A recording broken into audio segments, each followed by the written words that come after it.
정말 희한한 건 이 사건이 벌어질 때 찾아왔던 아이는 총 6이에요.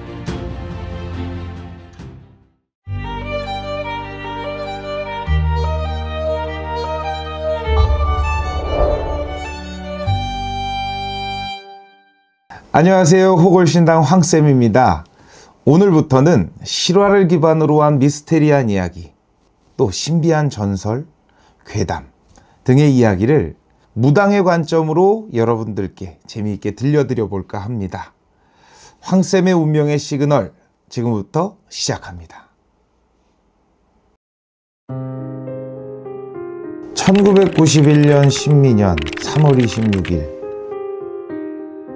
대구 달서구 와룡산자락 5명의 아이들이 개구리를 잡으러 간다며 집을 나섰습니다. 그리고 그날 이후 그 아이들을 보지 못했습니다.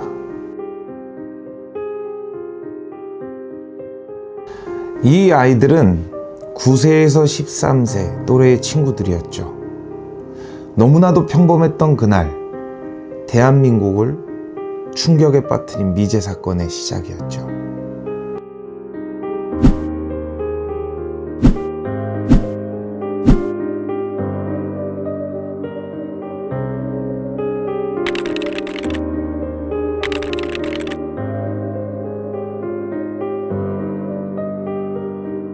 경찰과 군인 그리고 수많은 사람들이 그 아이들을 찾기 위해 수색에 나섰죠.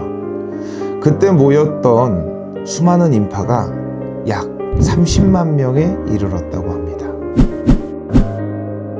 그리고 11년이 지난 2002년 와룡산 깊은 산속에서 아이들의 유골이 발견되었습니다. 그 아이들의 유골에는 둔기의 머리를 맞은 흔적, 골절이 된 자국까지 남아 있었죠. 이것은 단순한 사고사가 아니라는 강력한 의혹을 남기기 시작했죠. 그러고 난 이후에는 경찰들이 여러 가설들을 세우기도 했지만 결국에는 미제 사건으로 남게 돼버린 거죠.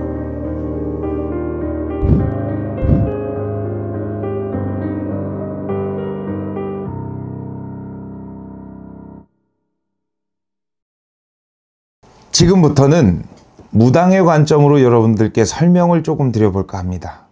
1991년 신미년은 큰 변화와 이별의 기운이 왕성하게 자리 잡는 그런 해였어요. 또 그 아이들의 사건이 일어난 건 3월 달이었거든요.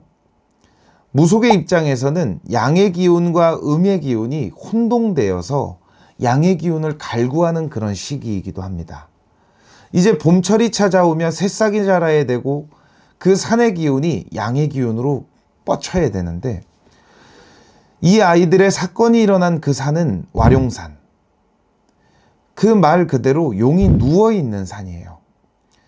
이 산은 무속적인 관점이나 또 지리적인 것을 같이 둘러봤을 때도 음의 기운이 무척 강한 산입니다. 다른 곳보다도 오싹오싹한 기운이 넘치고 흐르는 그런 산인 거죠. 그 산에 아이들이 그곳을 찾아가는 건 양의 기운을 뺏기기 너무 좋은 시기였던 거죠. 왜냐? 아이들은 어떤 아이들이든 양의 기운이 이제 막 뻗쳐서 새싹처럼 자라올라서 양의 기운을 한껏 머금고 있는 그런 기운을 갖고 있는 게 아이들이거든요. 그 아이들이 와룡산을 찾았을 땐 산의 입장에서는 이 아이들의 양의 기운을 뺏으면 좋겠다라는 생각을 하지 않았을까. 또 그 아이들은 죽인 그 범인은 악하고 선한 마음이 없는 그런 기운을 갖지 않았을까 싶습니다. 그러니 그 산에서 원하는 양의 기운을 뺏기 위해 악한 사람을 사용하지 않았을까. 이 아이들을 죽이기 위해 그 산에서 원하는 것과 이 사람의 살기가 한대로 합쳐지지 않았을까요? 자석도 S극과 N극이 만나서 쫙 달라붙는 것처럼 이 범인과 그 산이 한대로 원하는 것이 아니었을까 싶습니다. 정말 희한한 건 이 사건이 벌어질 때 찾아왔던 아이는 총 6이에요. 근데 그 중 한 아이는 엄마 때문에, 엄마가 혼낼 것이 두려워서 그 산을 먼저 내려오게 되었대요. 근데 여러분들 여기서 한 가지 생각을 하셔야 되는 부분이 뭐냐면, 이 아이는 과연 하늘에서 도왔을까? 혹은 조상이 도왔을까라는 생각을 해봐야 된다는 거죠. 어떤 사건이 벌어졌을 때 그 순간을 모면하고 피해갈 수 있는 그 순간이 찾아오는 사람들은요, 그 조상에서 그 사람을 보호하기 위해 보호막을 치고 있어요. 근데 그 살아난 그 아이가 그런 보호막을 가지고 있는 그런 아이가 아니었을까라는 생각을 합니다.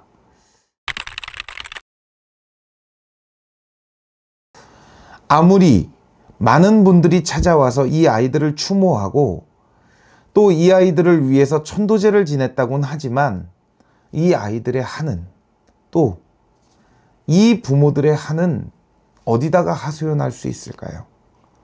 또 이 아이들의 한을 풀어줄 수 있었을까요?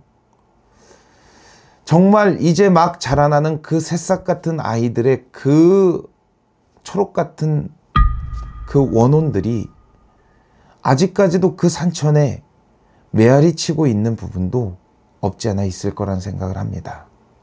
지금까지도 많은 사람들이 그 아이들의 원혼을 달래기 위해 무던히 천도제를 지내고 많은 행위들을 하면서 그 아이들을 달래줬겠죠. 하지만 아직까지 그 아이들이 전하지 못한, 그 속에 담아두고 있는 그 이야기는 분명히 존재할 거라는 겁니다. 무당들은 가장 원하는 건 다시금 사람으로 인도 환생하는 것을 원하지만, 그 산이 발목을 잡고 있는 그 아이들 중에 다 하지 못한 얘기를 전달하고 싶은 아이는 분명히 있을 거라는 거죠. 이 범인이 그 산을 찾아서 그 아이들을 죽일 때 어떤 감정이 들었을지 너무나도 소름 돋고 너무나도 복잡한 생각이 듭니다. 하지만 이 범인은 너무나도 단순하게 생각하고 단순히 범행을 저지르지 않았을까 라는 생각도 하죠. 제 생각으론 이 사건, 91년도에 벌어졌던 이 사건의 범인은 분명히 발견이 될 거라고 생각을 합니다. 자기 스스로가 자기의 죄의식에 벗어나지 못하고 아직까지도 그 꿈에서 시달리고 있을 거란 생각을 합니다. 무당의 관점에서 바라봤을 때 분명히 이 범인은 잡힐 것 같습니다. 이 범인을 잡고 난 이후에 그 아이들의 원혼을 달래놔야 돼요. 그 부모들의 마음은 오죽하겠냐마는 그 범인을 잡아야지만 그 아이들의 한이 풀리지 않을까 싶습니다. 오늘 들려드린 이야기는 1991년 신민년에 일어났던 정말 극악무도한 사건을 여러분들께 설명해 드렸는데요. 분명히 저는 생각합니다. 이 아이들을 파렴치하게 죽인 그 범인이 잡힐 것이라고. 그리고 또 그 아이들이 새로운 인생을 살 수 있게 인도 환생할 거라는 것. 이 부분은 저는 꼭 믿고 있습니다. 여러분들 역시도 간절한 마음으로 이 아이들을 죽인 그 범인이 찾아질 수 있게 같이 기원해 주시길 바랍니다. 5 아이가 한날 한시에 같은 길로 들어선 것은 우연한 운명이었을까요? 혹은 시대의 음기와 지형의 기운이 맞물린 시그널이었을까요? 개구리 소년 사건은 30년이 지난 지금까지 의문점을 남기고 있고 풀리지 않고 있습니다. 우리는 답을 알 수는 없지만 이 사건이 우리에게 남기는 질문은 여전히 남아 있습니다. 운명은 때때로 신호를 보내죠. 그러나 그것을 알아채는 이는 많지 않습니다. 오늘은 황쌤의 운명의 시그널, 개구리 소년 사건이었습니다. 다음 시간에도 또 다른 신호를 찾아갑니다.